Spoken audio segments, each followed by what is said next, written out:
Primeiro-Ministro Taur Matanruak oficialmente atur fatuk dahulu ba construção Centro Marina Square e halesidere dili hot total investimento $1,5 milhão.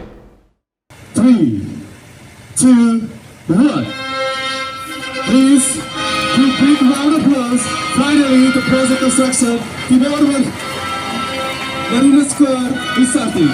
It is the very success to the construction.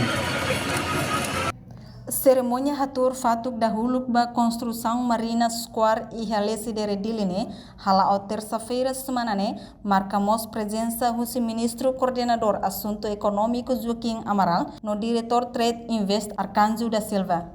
Primeiro-ministro Taur Matanruak e discurso hateteng presença Marina Square hanesam presente ida ba povo Timor-Leste nebe tinangne celebra aniversário restauração independência badala Ronulo.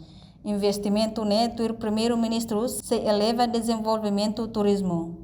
Na semana em que celebramos o 20º aniversário da restauração da independência nacional, é com grande alegria e satisfação que participo na cerimônia de lançamento da primeira pedra para a construção da Timor Marine Square, que concretiza na prática as prioridades do país e possibilita o cumprimento de um dos grandes desígnios nacionais, um empreendimento privado financiado por fundos internacionais, que possibilita o aparecimento de um novo operador econômico no setor do turismo.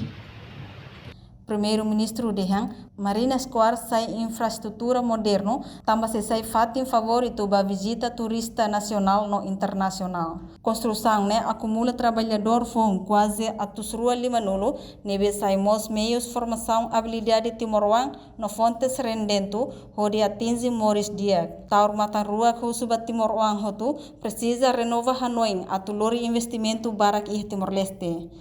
O investimento de $50 milhões, exclusivamente privado, investido na nossa terra, que demonstra a aposta e a confiança dos investidores externos no nosso futuro coletivo.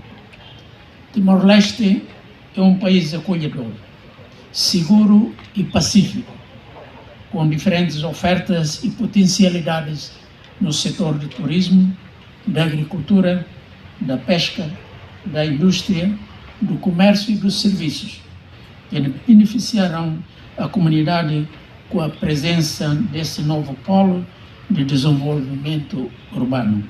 Ter plano construção Marina Square durante Tinang Lima, completo com facilidade de comércio, hotel, no salão ba evento Sira. Reportagem Celestina Falo, Ana Rosária, Televisão Timor Post.